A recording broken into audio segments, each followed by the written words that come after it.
সম্মানিত উপস্থিতি, যেহেতু শাওয়াল মাস শুরু হয়েছে, শাওয়াল, জিলকদ, জিলহজ এই তিনটি মাস অথবা এই মাসগুলো, এই সময়গুলোকে হজের সময় বলা হয়, হজের মাস বলা হয়। এই জন্য আজকে আমরা সংক্ষিপ্ত আকারে কোরআন এবং হাদিস থেকে হজ করার কি ফজিলত, হজ না করার কি ক্ষতি, হজ না করার কি ভয়াবহ শাস্তি, এই ব্যাপারে কোরআন এবং হাদিস থেকে আজকে আমরা সংক্ষিপ্ত আলোচনা পেশ করব।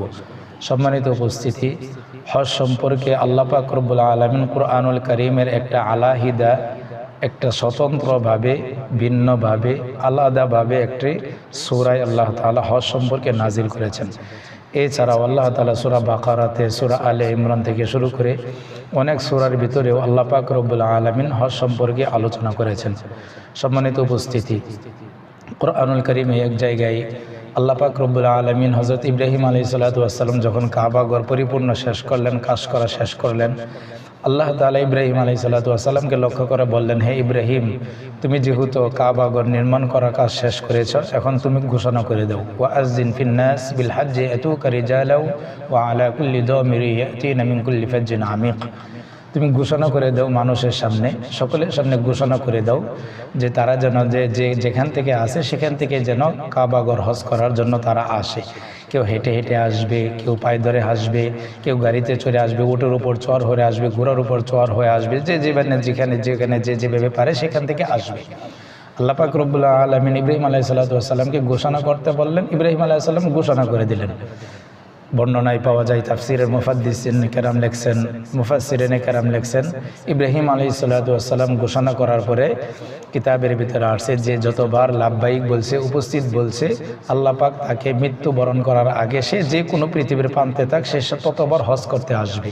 কেউ যদি একবার লাব্বাইক বলে থাকে সে একবার আসবে, কেউ যদি 5 বার বলে থাকে 5 বার আসবে। অর্থাৎ আল্লাহ পাক রব্বুল আলামিন কিয়ামত পর্যন্ত আনেওয়ালা প্রত্যেকটা উম্মতের কানে কানে এই আওয়াজ আল্লাহ নিজে কুদরতিভাবে পৌঁছে দিয়েছিলেন। সম্মানিত উপস্থিতি, হজের গুরুত্ব অনেক।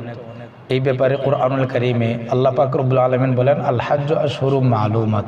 হজ হলো নির্দিষ্ট কিছু সময়, নির্দিষ্ট কিছু কাজ, নির্দিষ্ট কিছু দিন, কিছু সময়ের জন্য।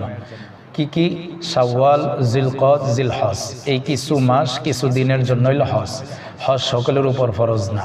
হজ ফরজ হলো তার উপরে যার সমর্থন আছেন সেই ব্যক্তির উপর হজ ফরজ। অর্থাৎ শাওয়াল, জিলকদ, জিলহজের এই কয়েকদিন যার কাছে নিজের প্রয়োজন, নিজের পরিবার পরিজন থেকে শুরু করে তাদের খরচ আদি বাদ দিয়ে সে বাইতুল্লাহ শরীফ জিয়ারত করে আসা যাওয়া করতে পারবে, তার উপরে হজ ফরজ। অর্থাৎ সাধারণত বর্তমান বাংলাদেশে 8 থেকে 10 লাখ টাকা যার উপর থাকে, তার উপরে এই সময়গুলোর ভিতরে যদি থাকে তাহলে তার উপর হজ ফরজ হয়। কুরআনুল কারীমে আল্লাহ পাক রব্বুল আলামিন এক জায়গায় বলছেন, ইন্না আউওয়ালা বাইতিন উদিআ লিন-নাস লিল্লাযী বিবাক্কাতা মুবারাকান ওয়া হুদাল লিল আলামিন।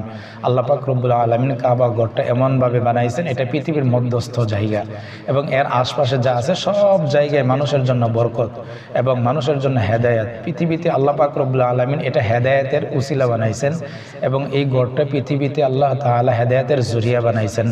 যেই ব্যক্তি হজ করার জন্য যাবে, আল্লাহ পাক রব্বুল আলামিন তার জন্য কি ফজিলত রাখছেন এই ব্যাপারে কুরআনুল কারীমের এক জায়গায় বুখারী শরীফের হাদিসের ভিতরে হযরত আবু হুরায়রা রাদিয়াল্লাহু তাআলা বর্ণনা করেছেন, মান হাজ্জা লিল্লাহ ফালাম ইয়ারফুস ওয়া লাম ইয়াফসুক রাজা কায়াউমিন ওয়ালাদাতহু উম্মুহু।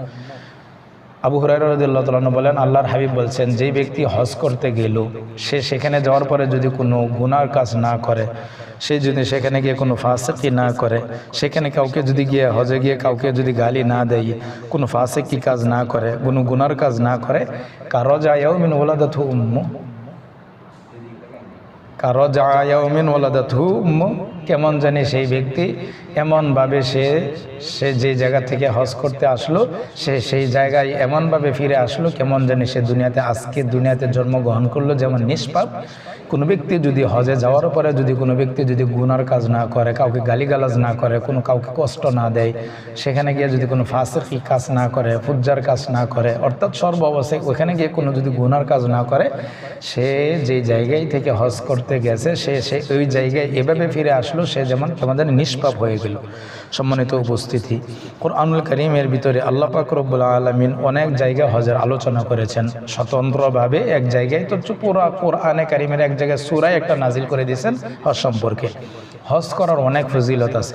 রাসূল আকরাম সাল্লাল্লাহু আলাইহি ওয়াসাল্লাম এক জায়গায় বললেন, তাবিউ বাইনাল হজ্জ ওয়াল উমরা, তোমরা বারবার যাদের টাকা পয়সা আছে তোমরা হজ করতে পারো, তোমরা বারবার তোমরা হজ করো, উমরা করো। কেন? ফাইন্নাহুমা ইয়ানফিয়ানিল ফাকর ওয়া যুনুবা, কেননা বারবার হজ করলে উমরা করলে আল্লাহ পাক রব্বুল আলামিন এই উভয়ের মাধ্যমে দারিদ্রতা দূর করে দেন এবং গুনাহ মিটিয়ে দেন। তার মানে হজ করলে গুনাহ মাফ হয়।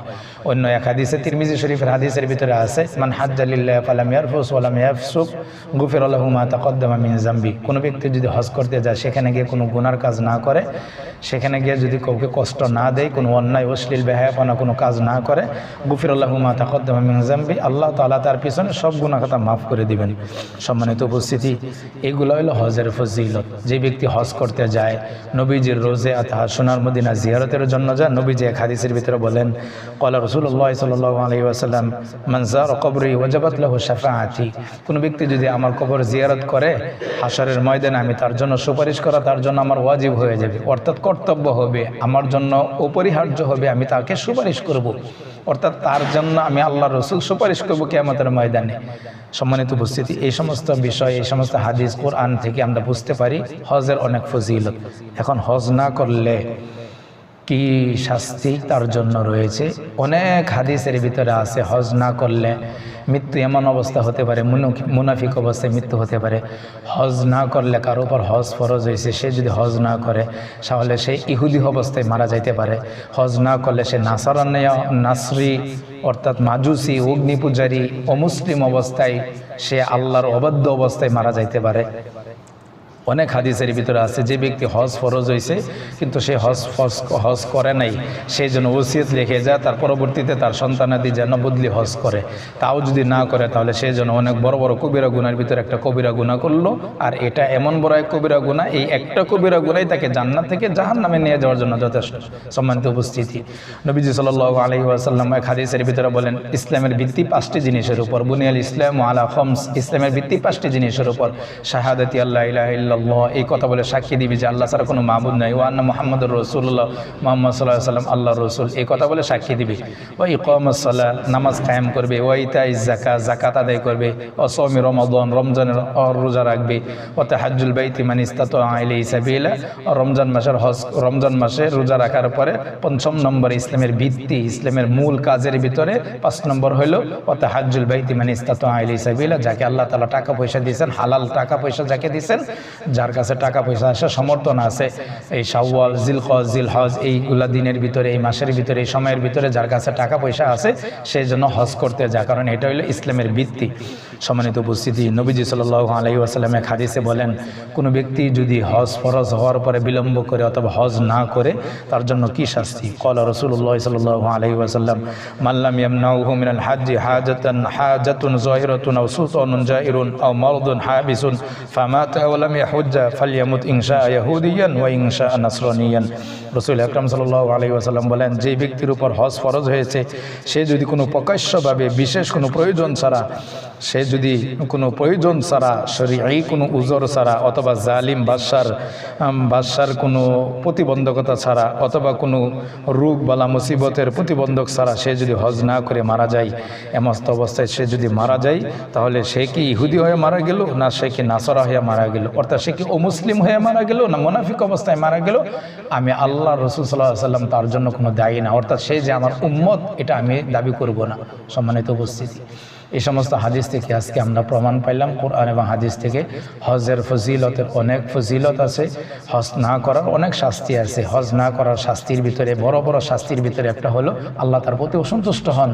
সে কি মুনাফিক অবস্থায় মারা গেল, নাকি সে নাসারা অবস্থায় মারা গেল, সে কি ইহুদি অবস্থায় মারা গেল, কিয়ামতের ময়দানে নবীজি তার জন্য সুপারিশ করবেন না, নবীজি তার উম্মত বলে সুপারিশ করবেন না, নবীজি তার উম্মত বলে তাকে সার্টিফিকেট দিবেন না, আল্লাহ পাক তার প্রতি অসন্তুষ্ট হবেন, আল্লাহ তাকে গুনাহ থেকে পবিত্র করবেন না, জাহান্নামে দাখিল করাইবেন।